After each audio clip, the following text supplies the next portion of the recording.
feel like you need help, and you may need help. And the best way to create abundance is to go from helplessness to helpfulness.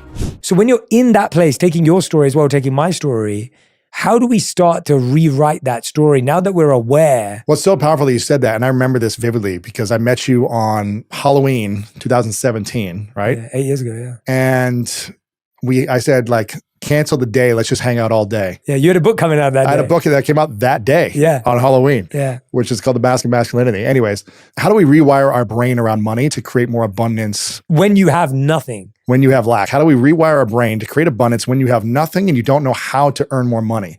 The first thing I think you need to be aware of is that your beliefs dictate your behaviors. So if you believe that money is bad, or people who make a lot of money are bad and take advantage of others, and therefore me having lack right now means I'm a good person and I don't want to become a bad person, then that belief is going to dictate your behaviors, and you're going to stay in lack. You're going to stay in scarcity, and you're going to see opportunities that only give you just enough, as opposed to opportunities that could create incredible wealth for yourself financially, but also an emotional wealth that you've never had before.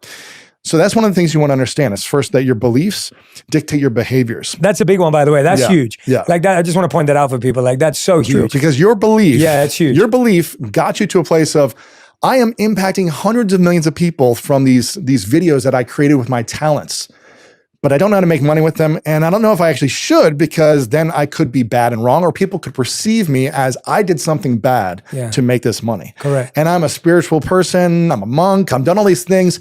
I don't want to have that life. But I want to make an impact and I don't want to be poor. So I think a lot of people are struggling with that mindset. What are the other ones you hear? What are the other, focusing on that belief spirit, what are you hearing from people about their belief? That's my belief. And that's very much my history and story, as you said. What other stuff do you hear from people? The biggest shift that will create abundance in your life is a mindset habit in unlocking wealth for yourself.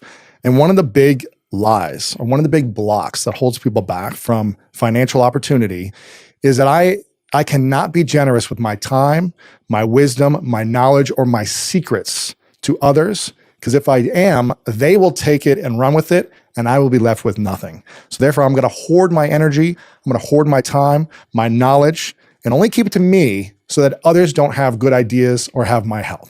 And from all the different billionaires and millionaires and financial leaders in the world that I've interviewed, I know you've interviewed a lot of them, there is a question I would always ask individuals who've made incredible amounts of money, and that keeps helping them create more wealth year after year. And they all say the same thing. Those who have had a sustainably good heart in the process is that you have to have a generous mindset. So the mindset habit is the first thing that you have to think about when creating abundance with your money, but also feeling abundant internally. And it's coming with generosity. So if you feel like you're stuck right now, if you feel like you have nothing, this was what you were at 8 years ago when I met you. This was where I was at 15 years ago when I was on my sister's couch. I had no money. I was in student loan debt. I was sleeping on her couch.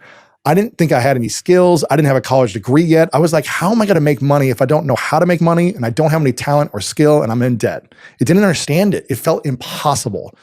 And the thing that I shifted when I started meeting money mentors is I needed to learn the first habit, which is the mindset habit, which is a habit of generosity and gratitude. So what did that look like then? What was the practical step? What it looks like was, how do I meet money people who have money, people who have success, people who can teach me knowledge? I needed to come with a sense of energy, of curiosity, of possibilities, and of joy.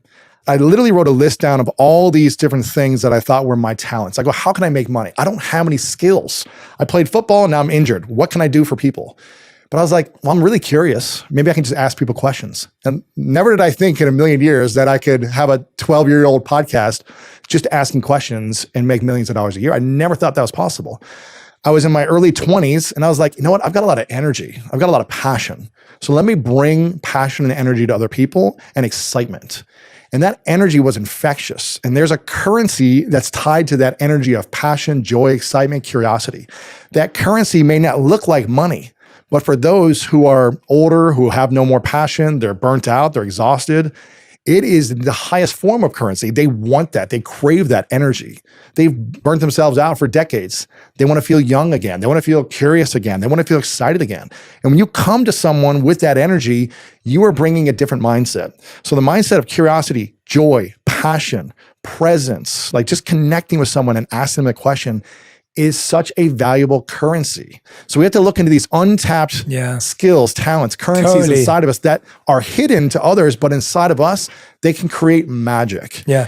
That's one of them. Another one is just being generous with your time, with your resources, with your ideas, and helping others succeed. I love that because I didn't even know that then, but I was doing it unconsciously. Yes, you were. So I really wanted to interview incredible people, but I didn't have a platform at the time when I met you.